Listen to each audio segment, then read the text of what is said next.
Kwa majina ni Thomas Ngobei, ni mwenyekiti wa halmashauri ya wilaya ya Longido, lakini pia ni diwani wa kata ya Longido. Kwa baraza hili la 2025-2030, wananchi wa wilaya ya Longido na halmashauri ya wilaya ya Longido kwa ujumla wategemee mabadiliko na kasi ya spidi ya utekelezaji wa miradi. Kwanza wategemee kwa sababu tuna nia ya kusimamia miradi yote ambayo itatekelezwa kutokana na fedha za ndani za mapato, kwa maana ya mapato ndani ya halmashauri, lakini tuna fedha nyingi ambazo tunazipata katika wilaya yetu kutoka serikali kuu. Wananchi wategemee kwamba baraza hili litakuwa makini kufuatilia utekelezaji wa miradi, kwanza kwa ubora lakini pia kwa wakati, lakini wategemee tutakuwa chachu ya kuibua na kusimamia miradi ya maendeleo.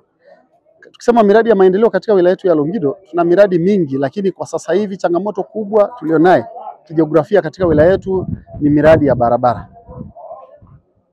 Tumeshakubaliana na baraza na wakuu wa idara mbalimbali hasa wa TARURA kwamba siku ya Alhamisi tutakutana tuweke mikakati na mipango ya kushirikiana TARURA na halmashauri, lakini hata pia na jamii.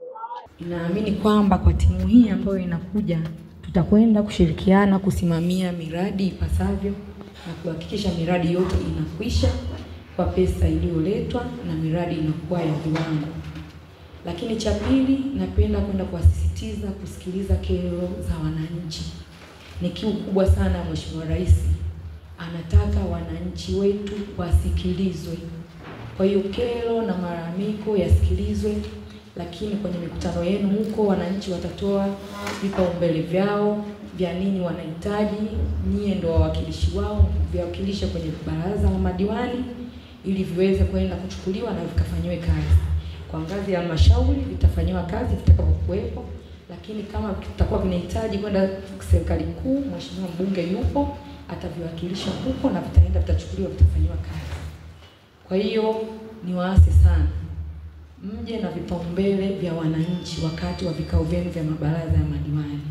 Mtu asije na mawazo yake mwenyewe kichwani.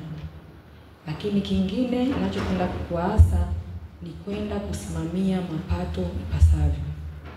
Ninaamini kwamba mapato yetu yamepanda, lakini bado tunaamini kuna sehemu bado tunaweza kwenda kukazana na yakaongezeka. Kwa hiyo ninaamini kabisa timu hii ambayo iko hapa na sura hizi mnazoziona hapo mbele, mapato yatakwenda kuongezeka halmashauri. Baada ya kusema hayo, naomba sasa nistamke kwamba kikao chetu cha kwanza cha baraza la 5 la madiwani kimefunguliwa rasmi.